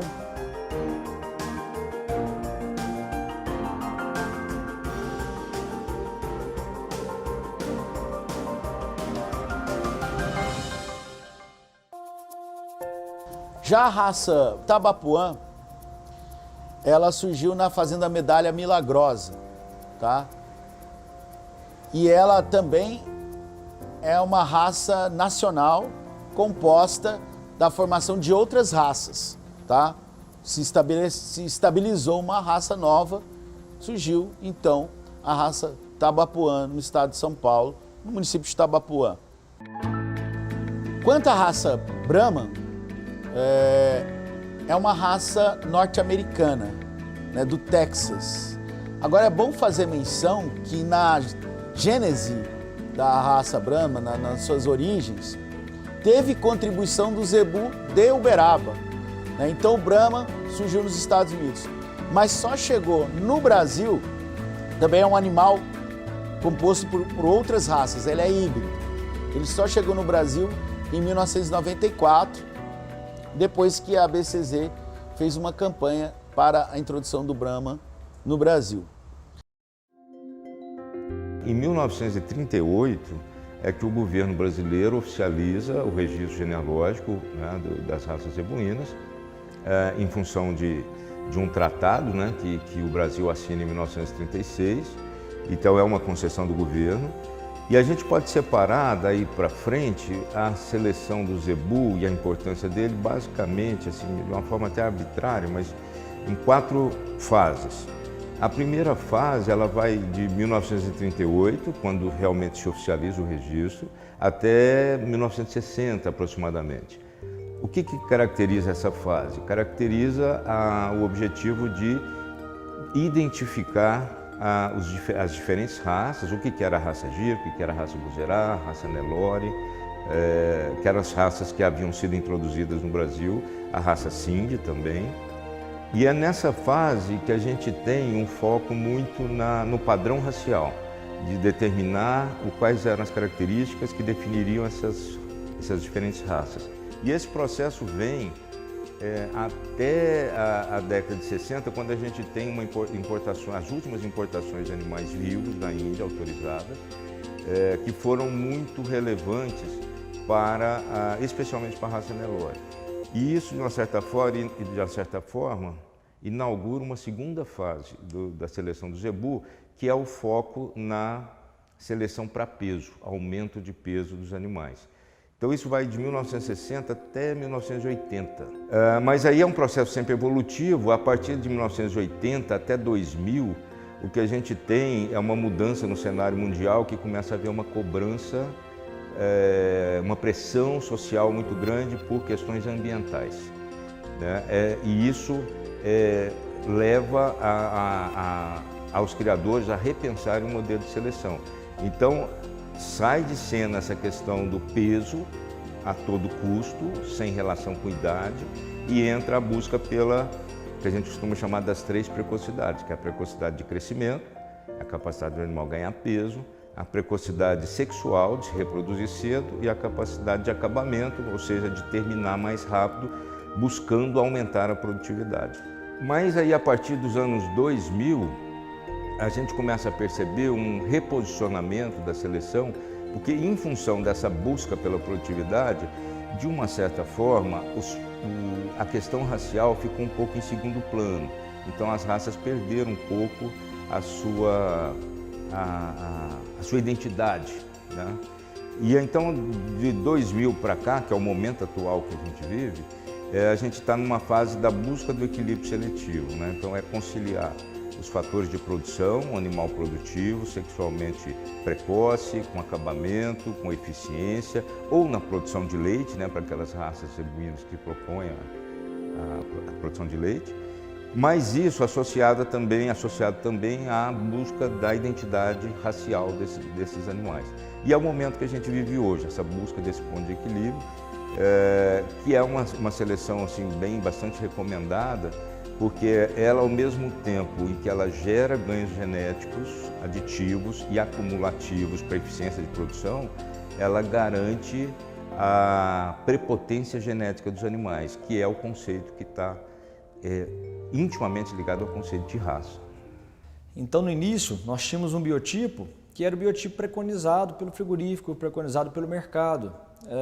Depois, a partir do momento que os programas de melhoramento, os jurados, os técnicos, as associações e a indústria como um todo, o mercado, começa a sinalizar outro tipo de animal que é mais adequado e que reflete o animal mais produtivo e funcional, os criadores vão mudando. Então, o modelo ele nunca é engessado, ele sempre é mutável, que muda de tempos em tempos para atender, na realidade, as demandas do mercado, que teoricamente culmina para um animal mais funcional. Então, realmente, nós tivemos épocas de animais enormes, épocas de animais bem menores, e hoje nós encontramos um modelo que a gente acredita ser ideal para o Brasil e para o mundo, que é um modelo eficiente, que é um modelo onde a palavra-chave chama-se equilíbrio.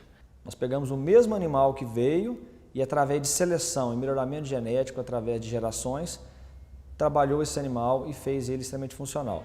E não é o final. Na realidade, nós estamos num processo de construção. Nós temos um caminho ainda a ser traçado e com certeza daqui a alguns anos, daqui vários anos, né, nós teremos um animal mais produtivo. Hoje nós temos, a ABCZ, a entidade, tem um reconhecimento muito grande por todo o trabalho que vem sendo feito ao longo de mais de um século e principalmente pela questão de conhecimento, tecnologia. Isso hoje tem um valor inestimável. Então, hoje, nós não só somos demandados para a genética do nosso zebu, mas nós temos uma demanda que é crescente também nas nossas tecnologias. Não se faz seleção de nenhuma espécie, de nenhuma raça, se você não tiver um trabalho sistemático, contínuo, né, ininterrupto, porque assim, o estágio que a gente está hoje, o DNA dos animais que a gente tem hoje, ele está ligado por um vínculo genético, né, passando por aí 20 ou 25 gerações, ao primeiro animal da Índia que chegou no Brasil. E você conectar essas duas pontas, você precisa de uma entidade sólida, contínua, que tenha um diálogo com um grupo de criadores, nós envolvemos milhares de criadores. Então, assim, na ausência da ABCZ, acho difícil, acho que o trabalho teria sido fragmentado e não teria chegado a essa unidade de seleção que a gente tem hoje. O Thiago Riccio continua aqui com a gente no estúdio. Thiago, como a gente percebe ao revisitar essa história, mais do que criar estes animais, o zebu passou a ser uma paixão. E é interessante porque tanto tempo depois, quando a gente conversa com muitos zebuzeiros, a fala é a mesma, né? Criar zebu não é simplesmente um negócio, é uma paixão. Isso chama atenção, né, quando a gente assiste esse material. De fato, a gente percebe isso, a gente sente isso e é contagiado por essa paixão, né? Inclusive, o próximo tema da Expo Zebu, falar, ressignificar essa paixão, porque se nós observarmos, há um envolvimento de alma, né, total daquele que participa desses processos. Isso vem até pela essa importância da memória, né? Porque a gente vê que os mais velhos têm esse valor, os filhos, aqueles que continuam, seus netos, né? E quem entra também, né, acaba percebendo esse sentimento e esse valor, né? Porque é mais do que isso.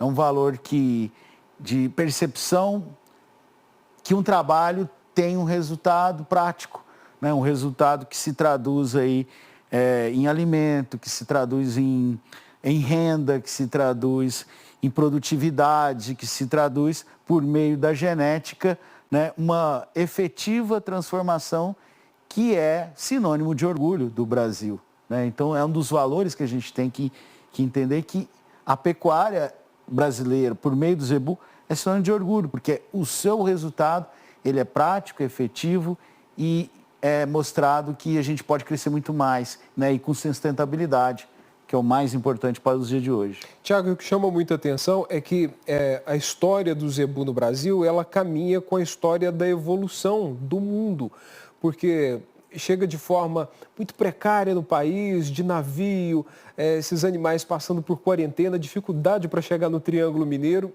E hoje, quando nós vimos o melhoramento genético, a evolução dessas raças, a gente percebe que desde a chegada até os dias de hoje, o ano de 2021 que nós estamos, o zebu conseguiu ir acompanhando a evolução de toda a tecnologia, diferentemente de alguns outros setores do agronegócio que não conseguiu ir nessa mesma caminhada de evolução. Isso chama atenção porque agora, nesse último episódio, a gente vai falar de futuro. E aí, na sua visão de historiador, de quem acompanha e conhece tão bem, tão ricamente essa história, o que a gente pode esperar do futuro do zebu, entendendo que ele conseguiu acompanhar essa evolução? Eu acho que você traduziu bem, porque se nós percebermos que essa história caminha com uma ideia de ciência, né? E que, evidentemente, esse conceito sobre ciência foi acompanhando as percepções de cada tempo, né? É óbvio que o conceito de ciência do século XIX, no qual o conceito de início do século XX, da qual a zootecnia se baseava, né, diante das teorias evolucionistas, né, há toda uma discussão muito rica, muito teórica, e que teve avanços e retrocessos, né? Inclusive muitos retrocessos, a gente precisa ficar falando especificamente disso. Mas o que ela conseguiu objetivar, né, em si? Um banco de melhoramento genético, né, que por meio da seleção, por meio de critérios técnicos, conseguiu-se fazer uma evolução, um melhoramento, né, totalmente calcado nesses princípios lá do início do século XX, mas que abarcaram com outras tantas perspectivas dos nossos tempos, né? Então, hoje, olhar para a genética, né, eu que não sou especialista do assunto, estou refletindo. Evidentemente, tem que ter o discurso da nossa era, da genômica, de novas perspectivas, e frente também aos desafios do nosso tempo, né, do nosso momento, né, que é alinhar a genética junto a necessidade do aumento da produtividade, né, na produção especificamente de proteína animal, ao mesmo tempo que a genética também é um fator que caminha em paralelo com o desenvolvimento sustentável, uma vez que ela, ao produzir mais, ela produz mais em menos espaço, convertendo melhor a alimentação do gado, e ao mesmo tempo que é necessário nós termos, junto com ela, a nutrição adequada, né, o bom uso do solo, né, através da recuperação das pastagens, de modo que a gente percebe, através das instituições, né, de base científica, que o Brasil tem um potencial de aumentar de maneira enorme a sua produção sem destruir o meio ambiente. E esse discurso é um discurso totalmente concatenado com o nosso futuro, né? Uma vez que o zebu passa a ser um elemento estratégico desse novo caminhar do século XXI. Tiago, quero agradecer muito sua participação aqui hoje com a gente. Tiago, que ficou muito emocionado quando da produção desse documentário que foi exibido primeiramente durante a Expo Zebu e agora a gente reexibe aqui durante a programação da ABCZ TV, porque é a junção de várias frentes de trabalho, de pessoas que se dedicam a preservar a história das raças zebuínas, já pensando no futuro lá na frente. Então, mais uma vez, muito obrigado pela participação e parabéns, porque a gente sabe que muito do resultado aqui é empenho seu e do Mário na produção desse documentário. Inclusive de madrugadas, né? Exatamente. Um parceiro igual o Mário é difícil, porque a gente trabalhou com muito afinco, né, em pouquíssimo tempo. E nós, será que vamos dar conta? Então, em poucas semanas, nós conseguimos entregar, né, aquilo que, de uma certa maneira, sempre foi um sonho meu, poder participar da produção de um documentário, né? E eu acho que esse é um primeiro, né, que busca trazer toda essa perspectiva do passado ao futuro, de outros tantos temas que podem ser abordados, né, e explorados e apresentados ao Brasil e ao mundo. Certo. Então, para mim é uma honra ter participado desse projeto. Muito obrigado, Tiago. Boa noite. E vamos acompanhar, então, o último episódio do documentário Zebu, um novo foco nas histórias, e ver o que o setor espera do Zebu no futuro. O Zebu do futuro vai continuar numa evolução sem precedentes. Eu acho que nós já encontramos o modelo do futuro. Nós precisamos agora cada vez mais adequar esse nosso zebu. Nós vamos chegar a ter, e eu espero, uma seleção muito especializada.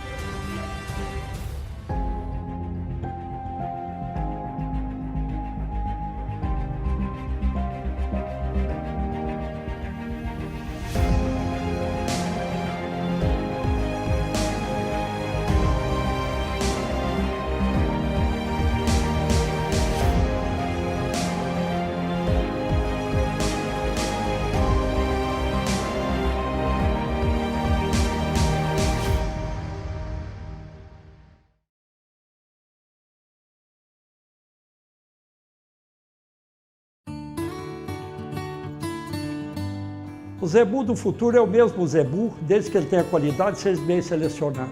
Acredito que cada vez mais o zebu no futuro vai ter mais espaço dentro do cenário global.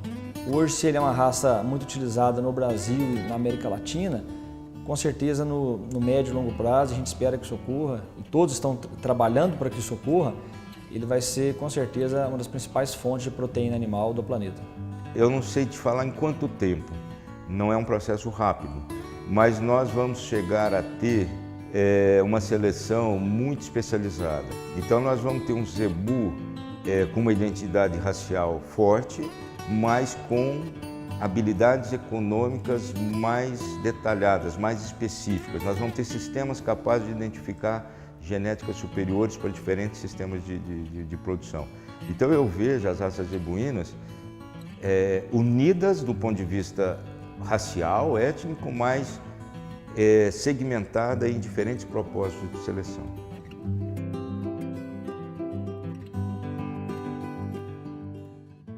O zebu do futuro vai continuar numa evolução, porque hoje ele conta com um negócio chamado tecnologia, que permite você fazer avaliações precisas, entendeu? Projeções sensatas, não é? E num patamar de economicidade que começa a ficar acessível a todo mundo na medida em que os preços da carne agora estão se ajustando para um patamar que eles deveriam se ajustar para poder justificar a modernidade da produção. Então, o que nós precisamos agora, cada vez mais, é intensificar essa produção por área. Isso é uma exigência do mundo, né? Então, nós seguramente temos tecnologia e o Brasil já está fazendo isso, intensificar a produtividade por área, né? Mantendo esta adaptabilidade do nosso zebu, que é base para ser produzido como raça pura ou com base nos seus cruzamentos. E a missão do nosso zebu, eu acho que é cada vez mais ampliar os seus horizontes e poder alimentar mais e mais países, mais e mais pessoas que estão aí no nosso rumo, no nosso caminho à frente.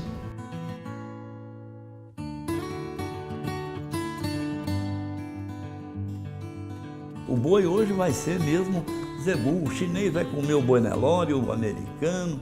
Esse é puro.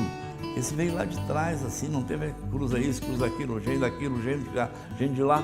Não, ele é purão, puro de origem. Olhando no futuro, e não no futuro longe, muito distante, no futuro que nós vamos ver acontecer. O Brasil vai se projetar ainda mais como líder da pecuária internacional.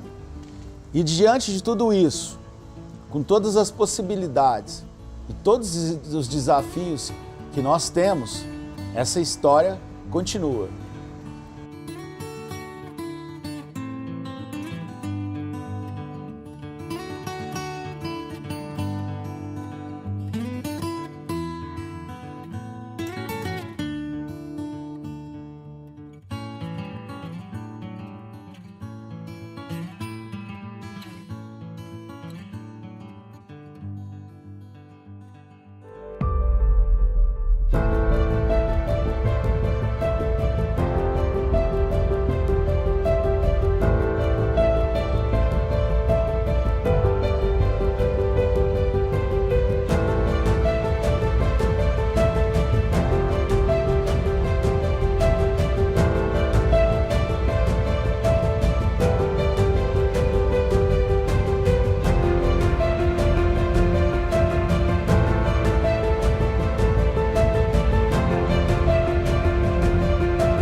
E assim a gente encerra a edição de hoje, já reforçando o convite para o nosso próximo encontro nesta quinta-feira a partir das 7 da noite.